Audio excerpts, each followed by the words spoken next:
খোকাবাবু challenge পরাঞ্জয় জলিয়ারের মতো সেই সময়টা কি দেশু সেভেন ফিরিয়ে আনতে পারবে?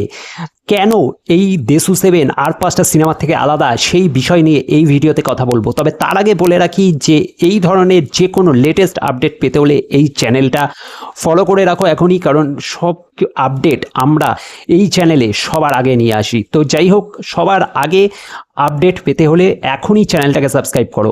তো চলো আজকের ভিডিওটা শুরু করা যাক। তো প্রথমেই বলে রাখি যে দেশু সেভেন যে সিনেমাটা নিয়ে ইতিমধ্যে হাইপ ক্রিয়েট হয়েছে এতটা যে তার ফার্স্ট ডে 500 টিকিট পর্যন্ত বুকিং হয়ে গেছিল একটা সময়, কোনো কিছু না দেখে। হ্যাঁ, কোনো কিছু মিন্স এই সিনেমার না তো টিজার এসছে, না কোনো প্রোমো এসছে, না কোনো পোস্টার বেরিয়েছে, তা সত্ত্বেও শুধুমাত্র এই দেব শুভশ্রী জুটিটাকে দেখার জন্য পাবলিক কিন্তু সব টিকিট কেটে নিয়েছে। ফার্স্ট ডে 500 পুরো হাউসফুল। তো এটা একটা বড় লার্জ স্কেলে হতে চলেছে। তবে তার আগে বলে রাখি, একটা সময় ছিল যখন নাকি দেব শুভশ্রী জুটি মানে সুপারহিট সিনেমা। সেই সময় চ্যালেঞ্জের মতো সিনেমা বলো, বা সেই খোকা 420, খোকা বাবু, বা পরাঞ্জয় জলিয়ারে, এই সব সিনেমা শুধু সিনেমা নয়, এই সিনেমার প্রত্যেকটা গান মানুষের মুখে মুখে থাকতো এবং সেই সময় একটা নস্টালজিয়া ছিল আলাদা লেভেলের। সেই সব সিনেমার কিন্তু এখনও মানুষের মনে রয়ে গেছে। তো যাই হোক, সেটা একটা সময় ছিল যখন নাকি দেব শুভশ্রী জুটি চুটিয়ে কাজ করছে এবং তারা ফুললি কমার্শিয়াল সিনেমা কভার করছে। এখন দেব শুভশ্রী দুজনেই কিন্তু নিজেকে পরিবর্তন করে নিয়েছে এবং মাঝখানে অনেক জল গড়িয়ে গেছিল, সেসব এখন অতীত। এখন তাদের মধ্যে কিন্তু আবার সেই সুন্দর সম্পর্কটা, অর্থাৎ বন্ধুত্বপূর্ণ সম্পর্কটা কিন্তু আবার ফিরে এসছে। ধূমকেতু যে সিনেমাটা ছিল সেই সিনেমাটা কিন্তু আগে শ্যুট করা, অর্থাৎ তাদের সম্পর্কের বিচ্ছেদের আগের সিনেমা রিলিজ করেছিল পরে, কিন্তু দেশু সেভেনের প্রজেক্টটা কিন্তু তারা করেছে তাদের মধ্যে যখন নাকি আবার সেই বন্ডিং ফিরে এসছে তারপরে, মানে বিচ্ছেদের পর তাদের মধ্যে আবার যখন বন্ধুত্বপূর্ণ সম্পর্ক শুরু হলো তখন কিন্তু এই দেশু সেভেনের প্রজেক্ট। তো সেই জায়গা থেকে দাঁড়িয়ে এই সিনেমাটা অবশ্যই স্পেশাল হতে চলেছে, কারণ এই সিনেমার মধ্যে অনেকগুলো এক্স ফ্যাক্টর কাজ করছে। প্রথম কথা যে এই সিনেমাটা দেব ফার্স্ট টাইম ডিরেকশন দিতে চলেছে। হ্যাঁ, তার ডিরেক্টোরিয়াল ডেবিউ এই সিনেমার মাধ্যমে হচ্ছে, অর্থাৎ আমরা ফার্স্ট তাকে সিনেমার ডিরেকশন দিতে দেখব।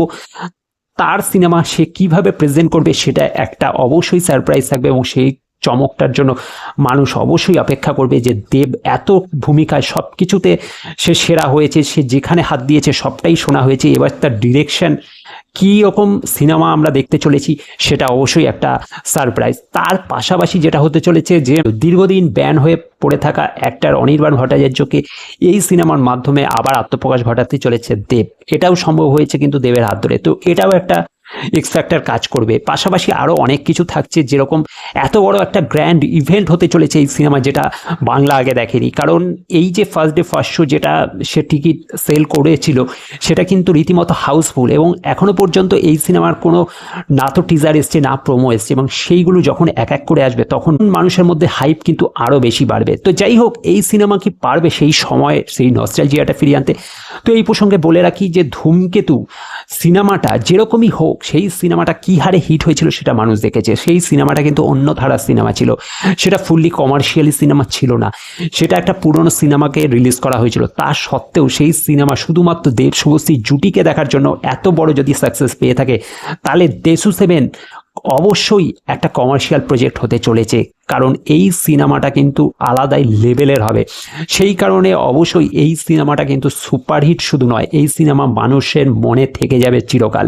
এটা একটা কালজয়ী সিনেমা হতে পারে, এমনটাই কিন্তু সম্ভাবনা দেখা যাচ্ছে। কারণ যেরকম আমরা দেখেছিলাম যে ইভেন্টের টিকিট যেভাবে সেল হয়েছে, সেক্ষেত্রে যখন এই সিনেমার টিজার আসবে, প্রোমো আসবে, মানুষের মধ্যে উন্মাদনা আরও বাড়বে এবং তারপরে এই সিনেমা যে কিভাবে হিট হবে। এবং সব থেকে বড় কথা, এই সিনেমাটা পুজোর সময় রিলিজ হচ্ছে, আর হাতে কিন্তু মাত্র 4 মাস সময়, এবং প্রমোশন কিন্তু রীতিমতো শুরু হয়ে যাবে। জাস্ট ভোটের জন্য আটকে রয়েছে, ভোটটা কাটলেই কিন্তু এই সিনেমার নিয়ে পুরোপুরি প্রচারে নেমে পড়বে দেব, এবং তারপরে আমরা এক এক করে এই সিনেমার পোস্টার, টিজার, প্রোমো দেখতে পারবো। সব থেকে বেশি যে নজরটা থাকবে এই সিনেমার ক্ষেত্রে সেটা হচ্ছে এই সিনেমার গান। এই সিনেমার গান কি পারবে সেই পরাঞ্জয় জলিয়ারে বা খোকাবাবু সেই সব গানকে ছাপিয়ে যেতে বা সেই সময়টাকে ফিরিয়ে আনতে?